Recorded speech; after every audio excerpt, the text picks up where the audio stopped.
Folklore you're very welcome to Suantraí Íosa, where we're looking at the readings for tomorrow, Friday the 19th of May, the Friday before Ascension Sunday, the feast of St. Dunstan, who was an Archbishop of Canterbury in England. The first reading tomorrow is taken from the Acts of the Apostles, chapter 18, and it's a beautiful, consoling story that one night the Lord speaks to Paul in a vision, and he says to him, "Do not be afraid to speak out, nor allow yourself to be silenced. I am with you." Of course, God is Emmanuel, a name which means God is with you. And he goes on further, "I have so many people on my side in this city that no one will ever attempt to hurt you." So Paul is being supported by the Lord God and encouraged to continue his ministry, and he continues for another 18 months there.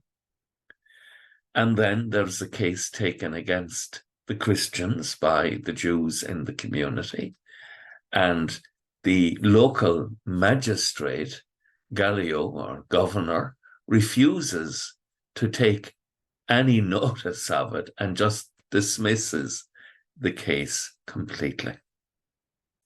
Psalm 46 in the Greek and 47 in the Hebrew is our psalm tomorrow. God is King of all the earth.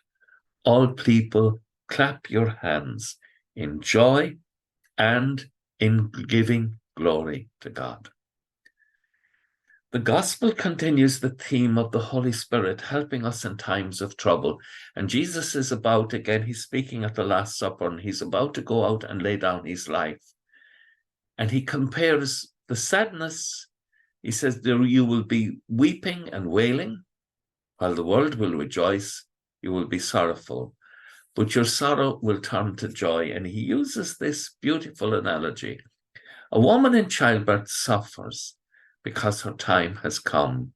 But when she is given birth to the child, she forgets the suffering in her joy that a man has been born into the world. In the same way, the Lord says, "You are sad now, but you'll still see me again, and your hearts will be full of joy, and the joy of the resurrection, no one can take that from you." It's a joy that's deep in our hearts and that guards us into eternity. It's a beautiful concept of a joy that cannot be taken from us because it's based in Christ's resurrection. May we come to understand and embrace that joy.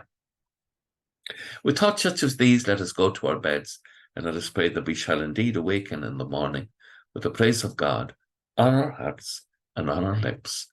Agus, gamama dia ilakot the kshiv. Ahar mak agus spilled nave. Amen. Slán go fóill. Bye for now.